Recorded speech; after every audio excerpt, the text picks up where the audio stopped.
Oh, we're back, and my mouse is missing. My mouse is off themselves. There we go. All right, we're back. I know, Tuesday night, 8 o'clock, Chateau de Marseille studio, just fresh off of the Indie Reporter show. Not that great of a show, but that's okay. The next couple of days will make up for it because a lot of things are happening, a lot of tires are burning, and a lot of bills to go through. I mean, and some of these bills are just like turduckened up, like fisting turducken, where like they got the cranberry, you got the stuffing, you got the mashed potatoes, you got all of that.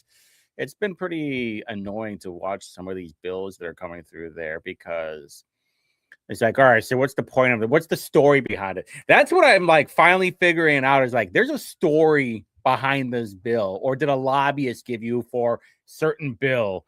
Like there is a bill out there right now, and I call it the Mark Sanchez bill. I talked about it during the show, and basically it's tort reform because there's so many Uber and Lyft drivers that are getting lit up by, or Uber and Lyft are getting lit up by all these lawsuits because they either get like beat up by the drivers and they're saying, hey, you should have hired a better driver. Same thing to the Mark Sanchez thing where the guy is suing Fox too. He's like, you should have known Mark Sanchez was some drunk alcoholic, was some drunk beater. And now this bill would basically be like, nah, actually, you can only sue Mark Sanchez. You can't sue Fox. I don't know. I think that's an okay bill. Apparently, there was some talks in committee about it. There's other stuff. Dude, there's so many stuff that's happening though. So we'll have to go back and watch the whole thing. This is why, by the way, I do live stream it. Or I'll have like one laptop where it's being streamed, whatever committee I'm on, and then I'm watching another committee meeting. So I live, and it's like, all right, well, when I'm done with this one, I'll go to that one. So like tonight, I'll be going back in and listening to the committee meeting. But then, some of these ones aren't even archived yet. IGA media person needs to step it up a little bit because knowing I need to be able to go watch back and give everybody information of what is happening. But speaking of information, do you see that Bavino guy? I didn't even know who this guy was until a couple of days ago. The Bavino guy who's head of DHS. Actually, I don't even have the comments on. There we go. Ducky in the chat. Let's go. John Schmidt's in the chat. Where's Polly and where's Special Power at? That's what I want to know. All right, so the whole thing was a giant ruse, apparently. Oh, there's Polly. Perfect. The whole thing was a giant ruse, which I knew it was going to be. There's no way that Trump was going to be like, all right, Bavino, kick rocks. No, he's like, okay, we're going to de-escalate everything. Then everybody's going to go in there, which we knew they would because leftists don't know how to control themselves. They're a bunch of like ratcheted up children high on sugar and Chuck E. Cheese pizza. And so they just go crazy after that. Oh, what's that? I can go the security's gone now. That means I can go in there and try and kill you. Oh, even better. Then they like sneak around, from like the Patriot. Well, Mel Gibson is like trying to trail them get them into the trap. And then it just opened fire on all the Brits, all the redcoats. That's exactly what happened. So good. So good. Ducky, I missed doing the Indie Reporter stream. It was all right. I think it's because it was early at 7 o'clock and not at the usual 8 o'clock. Maybe I should not do videos on Tuesdays. I don't know. Don't worry. Tomorrow I'll be back at 8 o'clock. No big deal. This is going to be a kind of like a lighthearted stream, to be honest with you. I'm just going to have a good time. The high angst, the high adrenaline from the Indie Reporter stream, making sure that I give all the information. Don't worry. We're going to talk about a few things real quick. And then I'll talk about Ryan Mears and this whole Hogset article that came out from Mirror Indie today, too. Well, first things first, let's talk about some of these boards and commissions and relocation. Now, I keep hearing that this casino bill is killed, but then Aaron Freeman has a bill to bring a casino into Marion County, which I think is a terrible idea, by the way. I don't know where you're going to put it. Where in downtown are you going to put it? Like, it has to be somewhere where it's walkable. You would have to tear down a building to put a casino. I don't know where you would, where you actually would put it. Any ideas? Anyway, that's okay, Ducky. No biggie. Boards and commissions. So all these boards and commissions have not been meeting for years, or like they never have a quorum. For example, like the Lois and Clark commission. I heard that was actually pretty good. I got it straight from the tap. That is actually a pretty good commission. A lot of history behind it. That's why it should stay around, which is exactly why they did keep it around. But some of these other boards and commissions, they haven't met for a couple of years. And even Bartels, he reached out to all the people that were chairing them and said, hey, either you're going to show up or you're going to respond back to me so you can tell us why you should still be around, or we're going to oust you. But that's actually a good point, Brad. But the mall, they're going to have like an outdoor mall where all the bums can stay. Exactly, Ducky.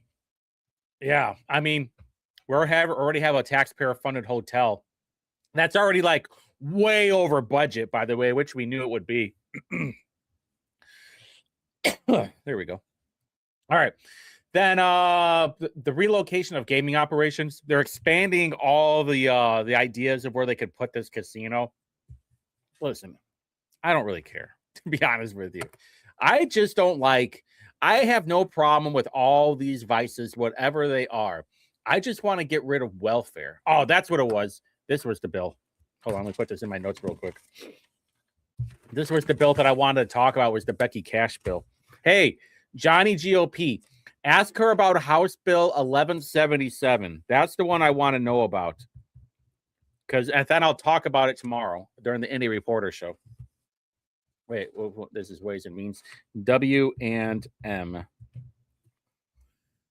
Let's see. Land use development. All these other ones. All right, so there. You guys know about the 10 Commandments as being a protected writing? Did you guys know about that? I'm sure Brad is looking forward to this bill. Well, you did have a guy, the very first person that spoke, and said, hey, you know what? This guy's more supernatural. Shouldn't we be talking about this and something else? Like, all right, fair enough. Then you had this other dude that was saying, it's like, well, there were different versions of the 10 Commandments. And Drew, if he was in the chat, it would be, hey, it's like that Mel Brooks movie where he's like, 15 commandments, 15 commandments. And he drops one of the tablets, like 10 commandments, 10 commandments. I do remember that. That's when things used to be kind of funny. Military protective order. Oh, I got to talk about this one. Oh, wait a minute. That's not that one. Where was the other one? The 13 something. I don't have my notes up. No, I don't have my notes up. It's okay. No biggie. There was one being heard today where on the House floor of where the National Guard can become the police, basically, and they can arrest people, which I thought was hilarious because the first thing I thought, I'm like, all right, we're going to bring the National Guard to Indianapolis. Based. Let's go. It's so cool. But this where is it? SR5. I'm calling this the Trump bill, basically, or the Trump resolution. State Resolution 5, Senate Resolution 5, urging Congress to propose an amendment to the U.S. Constitution to establish that campaign and election spending may be regulated. Now, if you guys pay attention to Indie Reporter on Facebook and or Twitter, you would have seen us post on there that on what was it, January 22nd, this bill was publicly available. And then on January 22nd, Trump had put out that he endorsed Travis Holdman's primary opponent, which I thought was hilarious.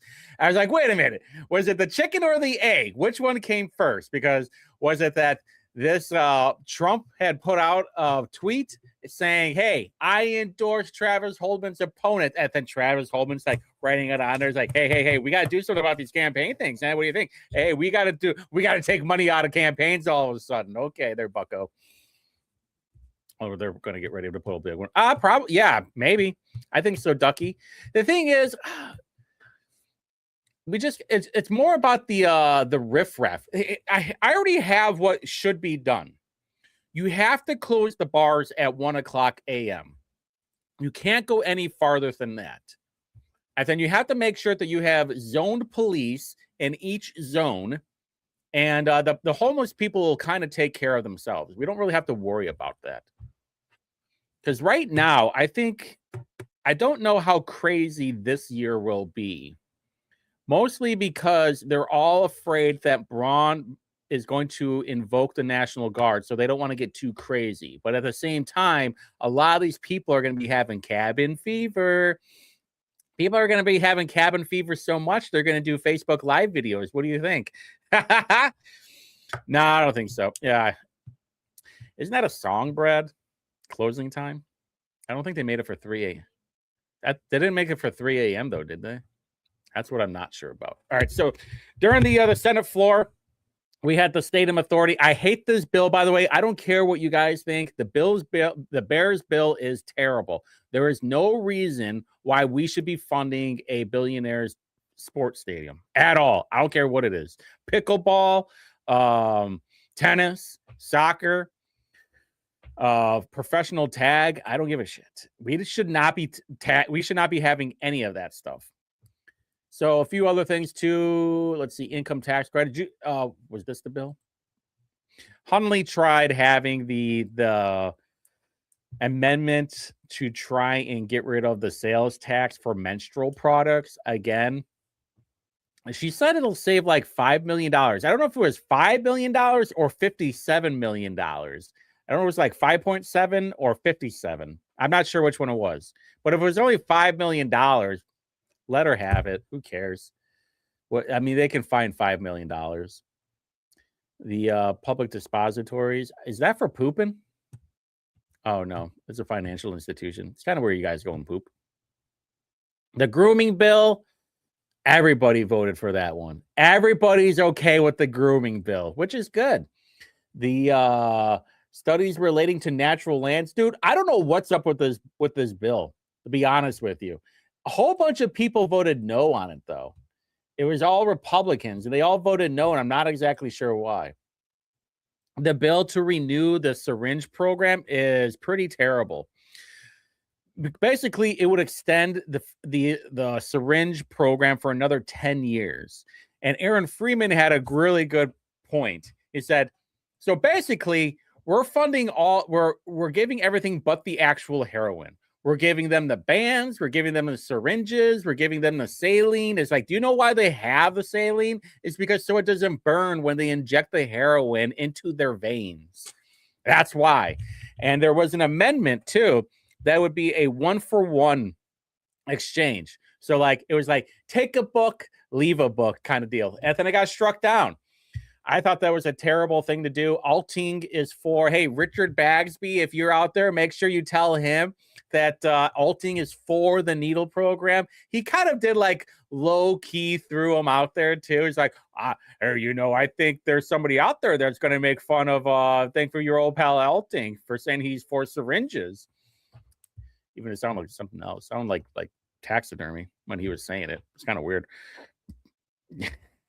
So true, Ducky.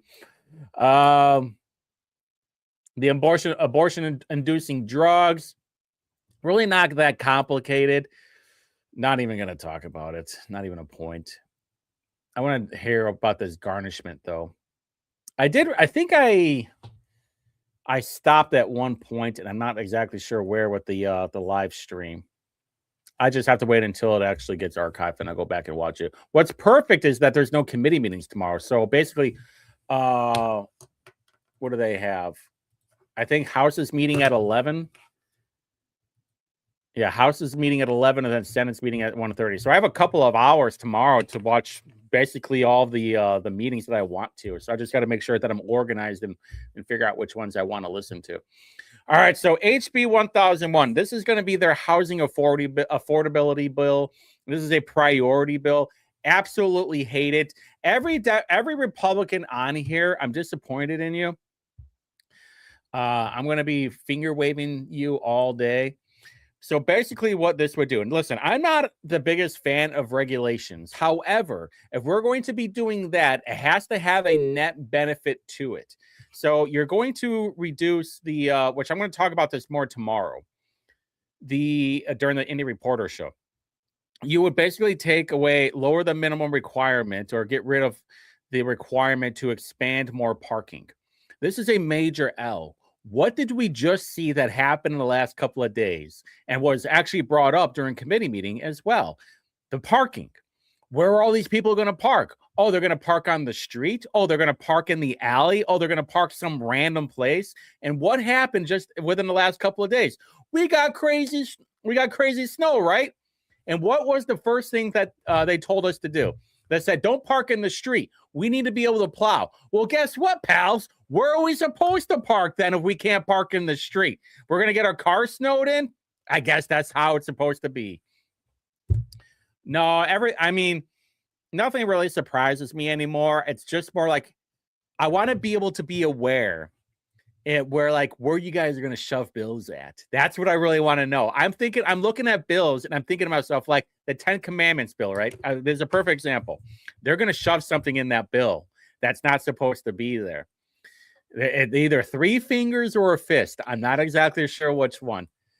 So the just like when they talked about the World War I veteran tax deduction, instead it was $17,000, and in committee they said we'll put it somewhere else, and they did. They put it in another bill.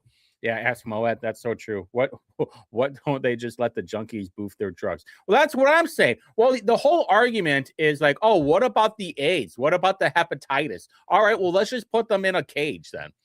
Well, how about we just like, your guys are gonna get clean, or we're gonna send you over to Alaska. This is what I think they should be doing.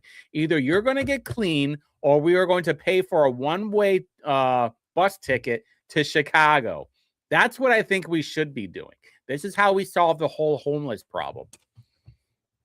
Let them boof their stupid bills. Listen, I don't really have a problem. We can like compost these homeless people when they overdose too. This is an ultimate W. We don't have to worry about syringes or spending money. And here's the other thing about the syringes. We aren't actually paying for the syringes. It was like the endowments or the foundations and the nonprofits. They're all paying for them.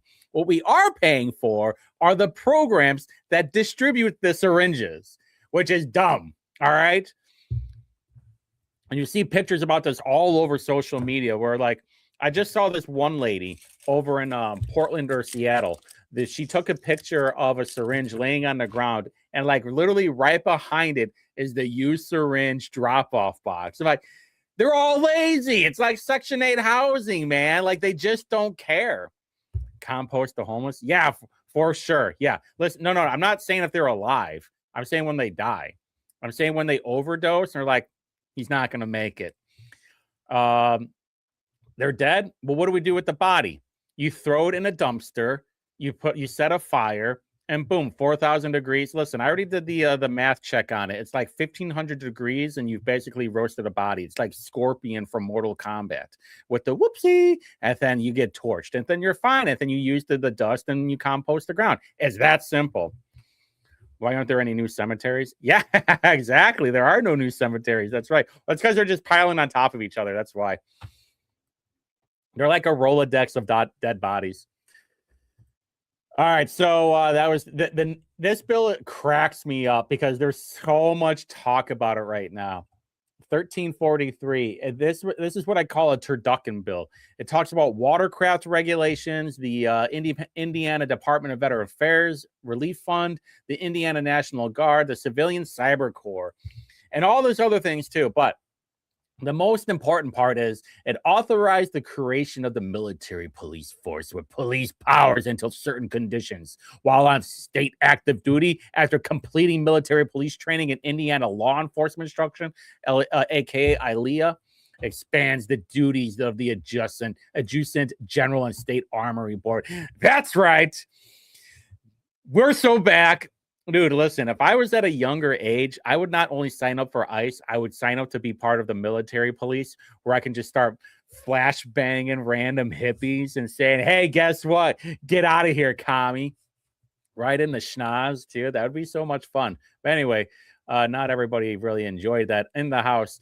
We had people like Ed Delaney talking about, it's like, well, I don't want my National Guard militarized. And I was like, well, sometimes that's going to happen. Really, I didn't see any, by the way, I didn't see any Democrats having a problem with the National Guard being militarized in 2020. All those videos that we saw telling the pedestrians, the plebs, stay inside. It's 2 weeks to slow the spread.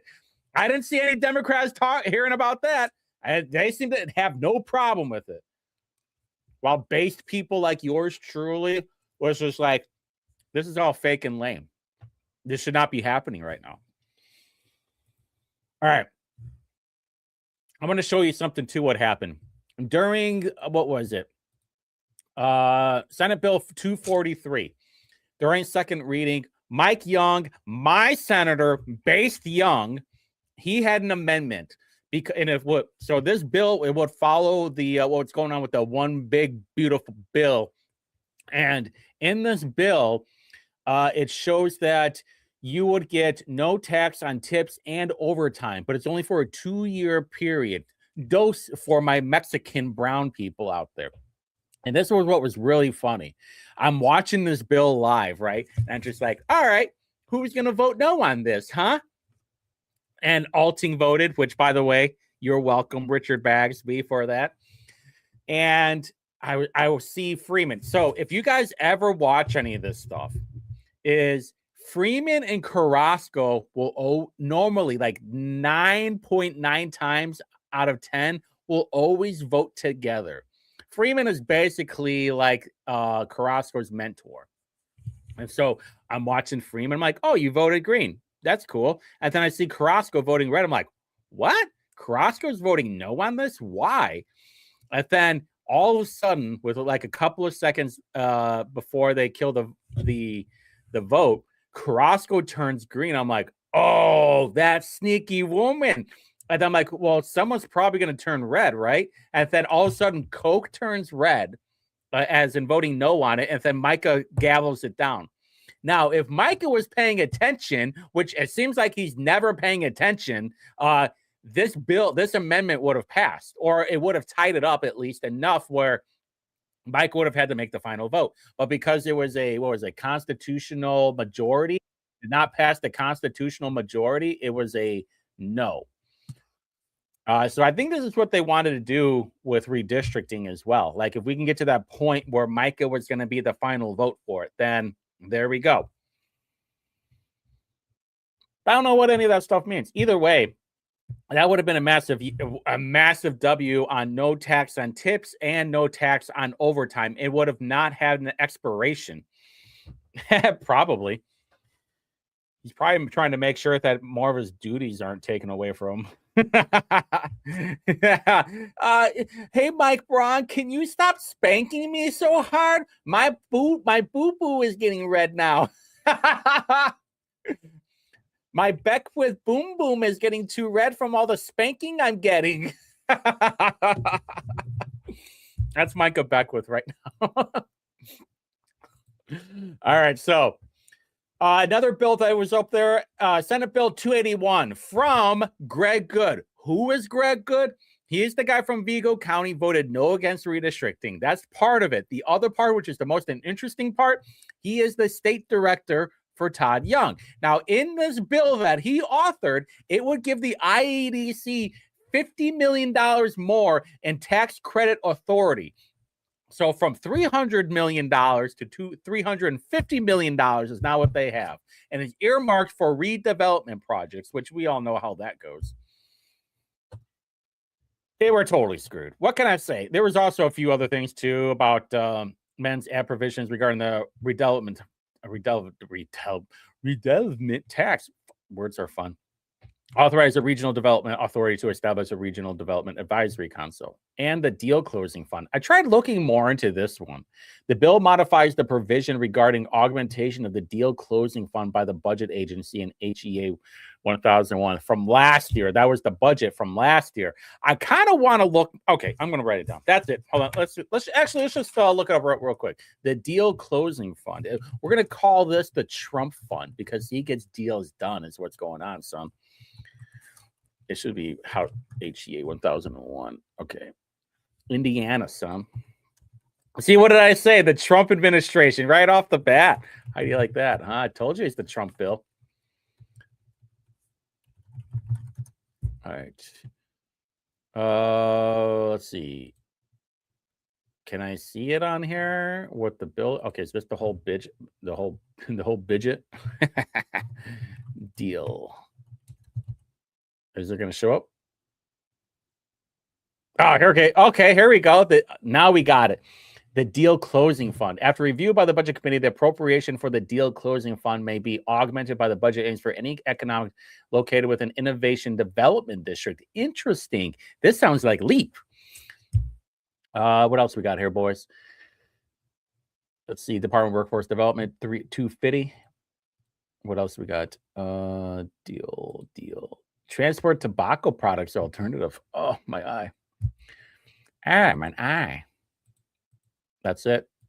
All right. So the deal closing fund is part of the IEDC. How do you like that, huh? We found it together. High fives each other. All right. Let's talk about this Hawkset thing. This is what is very funny. I'm going to spend the most time on this, like the next 15 minutes on that. Then I'm going to talk about Ryan Mears too. Actually, I talk about him at the end. Yes. So they, I think it was probably Indie Star and Mirror Indie. I think they probably combined because Kayla Dwyer and Peter Blankard, they're married, and Peter Blankard works for Mirror Indie, and Kayla, I think, works for Indie Star, or maybe swap that. I don't know. So they're always tag teaming some of this stuff. There's a joint venture. Listen, folks, I can find stuff way better than you. You guys just have the insides on everything. Wait, is that Scarlett Andrews? Oh, wait a minute. Is that the chick that Thomas Cook was banging? Drew, get in the chat. I'm gonna need a smash or pass from you on this one. I'm not going to. Listen, there's only one lady for me, and I cannot say anything. No smashing or passing. I can't give my opinion on that. Don't you know? Hog shit. Yeah, that's right, Ducky. All right, so you guys remember the Workforce Smart is the biggest scam. That's what I think, Troy. I think that is a scam. The more I'm like digging into some other things, like what's the money actually being spent on? We need to. That's really the biggest question with Whitty. Nah, son, I do the whipping around here. Listen, we only work for legislators. All right, smash or pass only for legislators. For rando people, can't do it. That's the rules. You got to have rules. You got to have discipline, Brad. Yeah, it's true. Whitty is unwhippable. Yes, there's nobody will ever be able to lock me up. Nobody will ever be able to say that I'm whipped. I do the whipping around here. They call me Whitty the Whippy. They call me Whipmer is what they call me. Wrangling Whipmer. Yeah, exactly. Who would want to try and have that task to try and whip me? Yeah, good luck with that, son.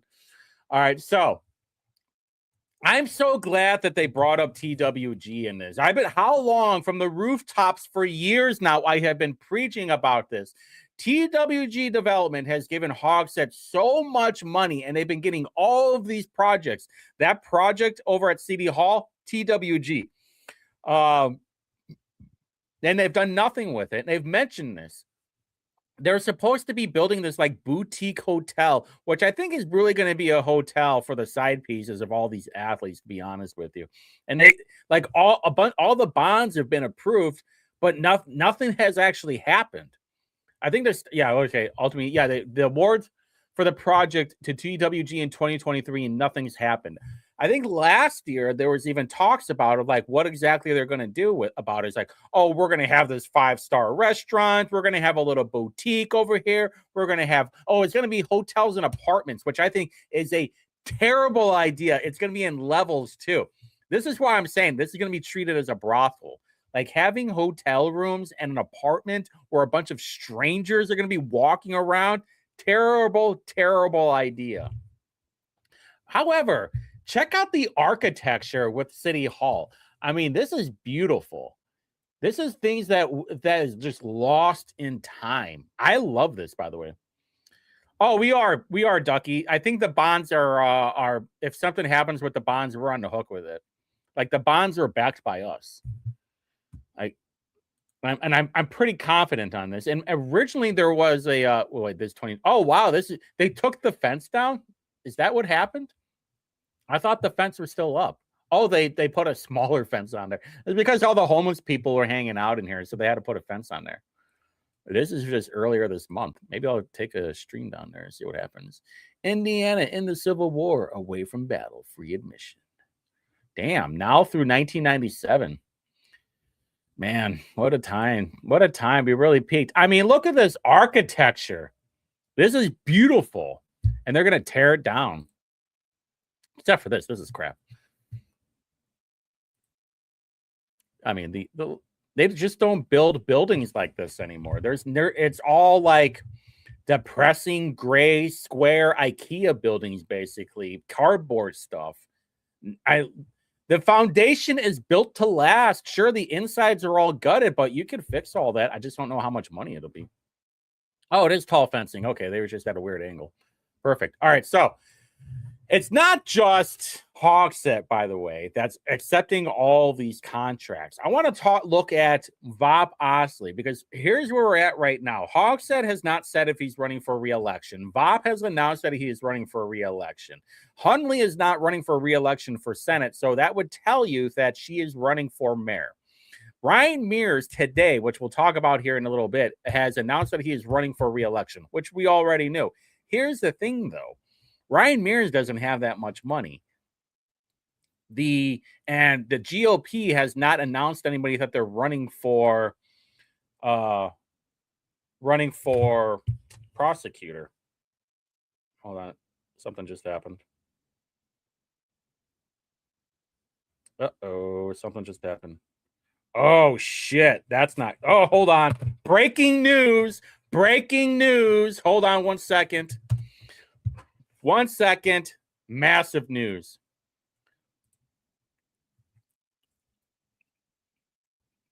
Yep, massive news. We got another Trump endorsement for who is it? Jeff Ellington against Eric Bassler.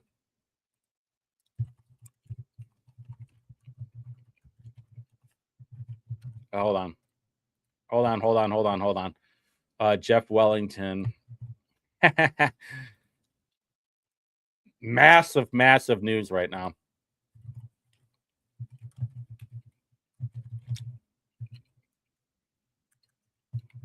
The incumbent. Hold on. I have to put this out right now.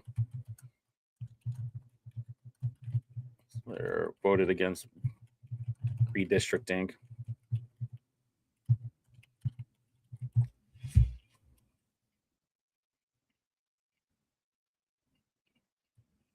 All right, that's good enough. I thought Bassler wasn't running for election. Massive news, by the way. Well, there goes Christie's chance. Yeah, Christie risk. She is friendly with Berets, so okay. That's hilarious, by the way. Massive news right now. All right, so okay, so real quick, what just happened? So Trump just endorsed Jeff Wellington for Senate. I think Eric Bassler is not running for re-election. Just happened. Oh, hold on. When a half an hour ago on the unofficial Trump on X. So it was basically. I thought Eric Bassler isn't running for re-election though.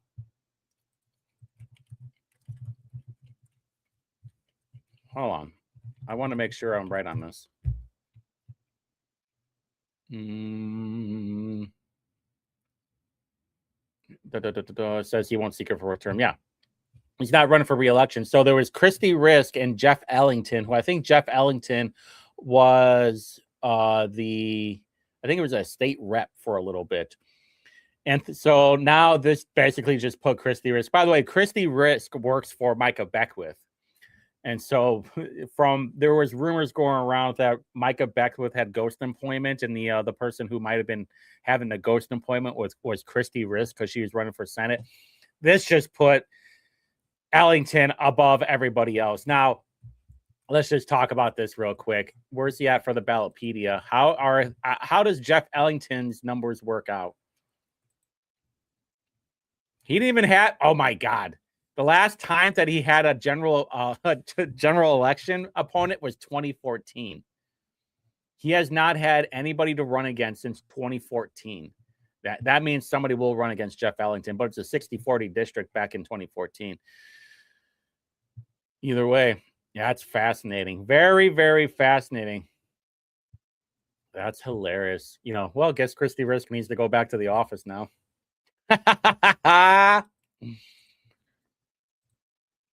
Trump endorsed doesn't mean shit, Julie. Yeah, I know, but this is complete. This Trump back pick for not redistricting. Yeah, 100%. Well, you see all the endorsements now. This is different though.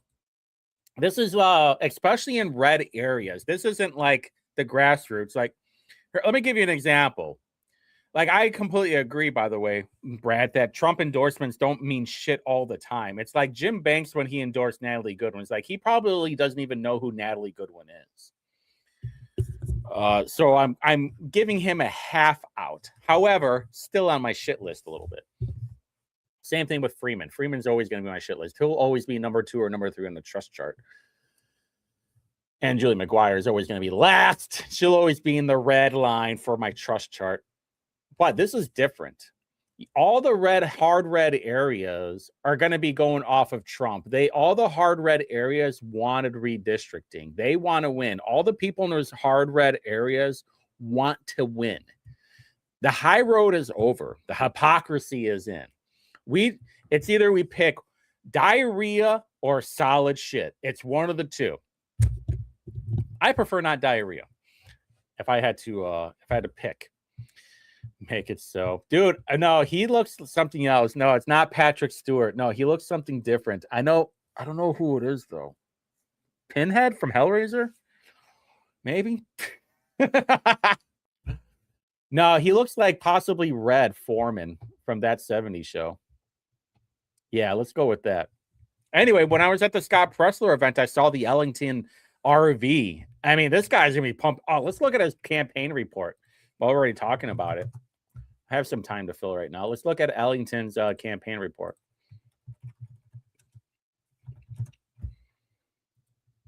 Oh, wait a minute.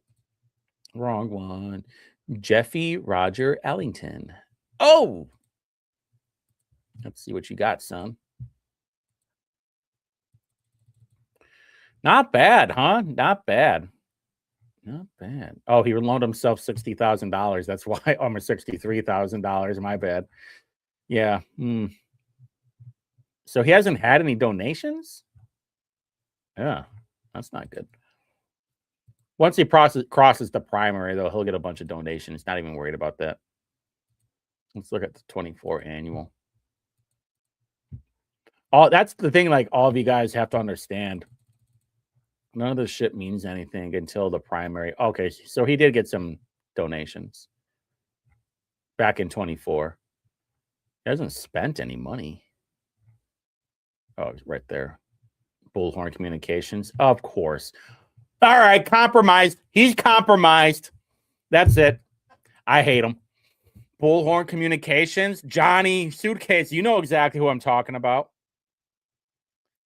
Yeah, well, exactly. Trump, if that was the case, then he would have voted for. No, because we have uniparty people, Brad. That's why. Because we have a bunch of fucking pussies out there that didn't want to, that don't want to win. That's what you guys have to remember.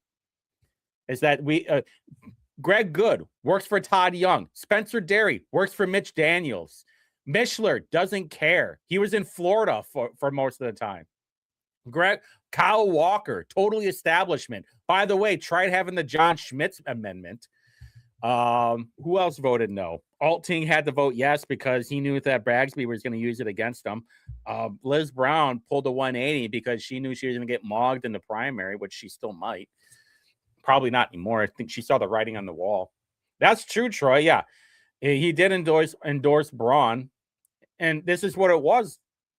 Like, if you're looking for something, a Trump endorsement doesn't always mean a winning endorsement. It doesn't mean you're always going to win. We saw this with Julie McGuire. We saw this with a whole bunch of legislators throughout the entire country. If you're getting a Trump endorsement and like in an open primary for the most part, or doing something that you know the area wanted you to do, but you're too much of a pussy to do it, then there you go. Something like Greg Good. He's not even he's in a purple area. Same thing with Becky Cash. That's why I'm not going to mog Becky Cash, because she understands, and I saw it. Like, she almost lost last time. That's why Tiffany Stoner's running again, because she knows she's really close to winning. She'll probably spend more money this time too. That's why Becky Cash is trying to do everything that she can to not give Tiffany Stoner any kind of ammo to use against her. So she voted against redistricting, but she voted for SB1 because she wanted to make sure that she was still in the good graces of the Republican Party. The game stuff is so annoying. It's why people like me and John and Lucy and Brad will never win any kind of election, because we don't want to play those kind of games. We want to do the things that we know that our constituents want. I would have voted for redistricting, though. I don't care. Just because I love watching the libs lose their mind. It's so much fun. I wake up in the morning and I grab my Jim Banks mug and I have like a little. I collect all the liberal tears throughout Indiana, and I have it in this nice water barrel. I grab my JB mug and I open it up and I go, "That's some good stuff, man." Oh yeah, and I pound it down. I get I get my pump in real quick. Take another glass of my JB mug of some lib tears. Oh yeah, here we go. It's gonna be a good day. And then I go and I just start. I get in my Volkswagen. I get in my Volkswagen and I say, "Hey, guess what?" I go white knuckling and it's like, "Sorry, libs. I can get through the snow, not your 300M Chrysler." Ha ha ha ha ha. Sorry, paper plate people. You're on your own. Get stuck, bro. Oh man, it's so awesome. I don't need a Subaru. I'm not a lesbian. Clip this. That's why I watch the show. Oh man, it's so awesome. All right. Anyway, moving on. Moving on to Vop, okay? So Vop Bosley isn't, so Hogshead isn't the only one that uses the city contracts to his advantage. Let's look at Vop Bosley. He works for Woolport Architects, and he's gotten 2 contracts from what it looks like, $1.6 million, $1.7 million. And the only reason why I say that, I don't know if those are each one or if this is an amendment. And what this architecture does, this contract does, is basically have the architecture for the homeless shelter, the low barrier homeless shelter, where they'll be able to do all these free syringes so they can do drugs on them. That's what the low barrier shelter is. Hey, they want, instead of having their liberal tears from their JB mug, they're just having their bottles of whiskey and shooting up some heroin in their eyeballs, all Steven Tyler style. And that's the low barrier shelter in a nutshell. Here's what I thought was interesting, though. I started going through, because we know Taft and Fager Drinker, whatever, they give a bunch of money to Hogshead. So I wanted to know what kind of contracts that they had. So I looked up one of them. We are paying $100,000 for Taft to be the Marion County Coroner's Office lobbyist. And now I understand it's for like 2 or 3 years, but still, why should we be spending $100,000 of tax money? And what it does is like it updates the coroner's office if there's any kind of legislative changes or any updates on bills and any kind of policies happening in the state house. Dude, hire your own person. Hey, maybe you should be paying attention to that. There's no reason why we should be spending taxpayer money on that. Volkswagen. Either will do. I'm German, part of my ancestry. So I actually had to, I screenshotted it. I wanted to make sure that I was right. And they were like, is Taft acting as a lobbyist? And they go, yep, based on the scope of the services, they are. The contractor is tasked with tracking legislation, monitoring legislative developments, and informing the Marion County Coroner's Office of any relevant governmental matters. They will meet with policymakers to provide technical explanation, advocacy, and analysis. Basically, $100,000 down the drain. All right. Damn, what does the coroner make? Oh, find the name and I could figure it out real quick. Actually, hey, you guys want to see something? Oh, we got time. We got so much time. Let me do Ryan Mears real quick. All right, so Ryan Mears is running for re-election. I've been saying this for a long time, since the last year when Natalie Goodwin won. She's going to be 1,000 times worse than Joe Elsner. And wow, all of a sudden, I'm right again. Who would have ever thought? Listen, boys and girls, just have me lead the way. This is why I am up over here on everything. I look above the mountain like that penguin looking at the snowbergs, and I say, oh, wow, I can see everything from here. And this is what's going to happen. as usual. Where's Indy.gov? There it is. All right. So if this is openthebooks.com, you type in your zip code and you can find out exactly how much everybody makes. This is not updated for 2025, probably because the taxes are not in. So do you want to know the top 10 people that are how much they make in the Indianapolis government? $270,000 to old Timmy Robinson. What was that? Oh, let me take this off real quick. There we go. Where is Hogsett in all of this? Let's see. Possibly page 2. Hold on. Let me see if he's on here. Nope. Let's see. Hogsett. Did I spell his name right? Yeah. Okay, so Hogsett makes $120,000 back in 2024. So he isn't even on. Let's see. Will he be on the third page? Maybe we'll get lucky and he'll be on the third page. Nope. Fourth page, maybe. Nope. Fifth page, maybe. Listen, there are a lot of people, about 300 people that make more money than the mayor of Indianapolis, and it's all IMPD, right? I think it's all IMPD. Yeah, private first class, sergeant. And by the way, most of these people are probably just sit at their desk and having Long's Donuts all day. These are nothing but glorified desk jockeys, but make $270,000 a year. And for what? That's what I would like to know. Listen, when I am king of Indianapolis, we're going to have a nice talk through and say, guess what? You're not making any more money. You're locking in at $270,000. Anybody making more than $150,000, you're going to be locked at that for the next 2 years because you guys don't do anything anyway.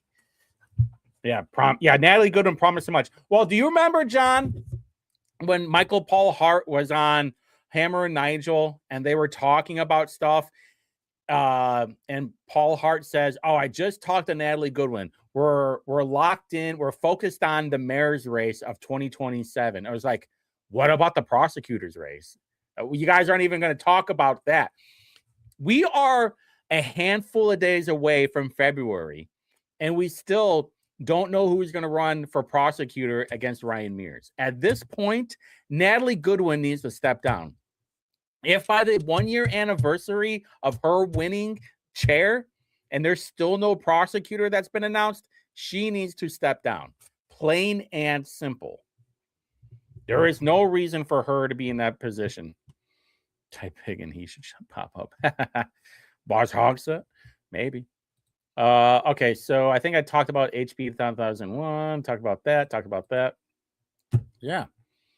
I got the Saturday show. I got a giant bag of stuff that we're going to talk about too, whether it's about the stuff happening in Minnesota, the things that are happening in Indiana, all the election stuff too. So what is it, John? Which week is it? The first week or second week of February that is the filing deadline? Because probably like middle of February, I'm going to talk about everybody that's running for office. I'm going to give money to Sarah Scheidel because Scheidel's running against Mowat. I don't know how much money I'm going to give yet, but I'm definitely going to be giving money. Michael Paul Hart, the backstabber. Yeah, Snake Paul Hart, more like it. He might run for mayor. I hope Michael Paul Hart runs for mayor and he wins the primary. That's what I really want. Listen, in a perfect world, Joe Hogsett runs again February 6th. Thank you at Nunes, the deadline. Thank you. In a perfect world, Joe Hogsett runs for mayor and he wins the primary. Michael Paul Hart runs for mayor and he wins the primary. In a perfect world, because I would have a field day with those two. I mean, it wouldn't even be fair. It would be like, it would not even be taking candy from a baby. It would be like taking candy from a baby and then just slugging the baby in the face like constantly. Like straight up, like Rock'em Sock'em Robots. Cha, cha, cha, cha, cha. You know, obviously very against any kind of child abuse, but metaphorically, it would be like that. Unless it's like Michael Paul Hart's face on there or Joe Hogsett's face on there, then be different. Kind of like Benjamin Button. Something like that. All right, that's it. Don't forget Indie Reporter show happening at 8 o'clock tomorrow, Thursday, and Friday, and then the weekly Whitty News happening on Saturday at 8 p.m. I plan on doing some drinking too on Saturday night. Should be a lot of fun. You probably get a whole lot more out of me. So with that being said, don't forget to watch Mouthwash. That's happening next at 9 o'clock. Becky Cash will be on there. I was promised that she will be asked about House Bill 1177 that was talked about in Ways and Means today. Would love to get some of that information so I can talk about it tomorrow during the Indie Reporter show. Also, I will clip it and I'll post it on Twitter and on Facebook. So with that being said, you guys have a good night. Stay safe, stay warm, stay dry, and do everything that I would do. Love you guys. Bye.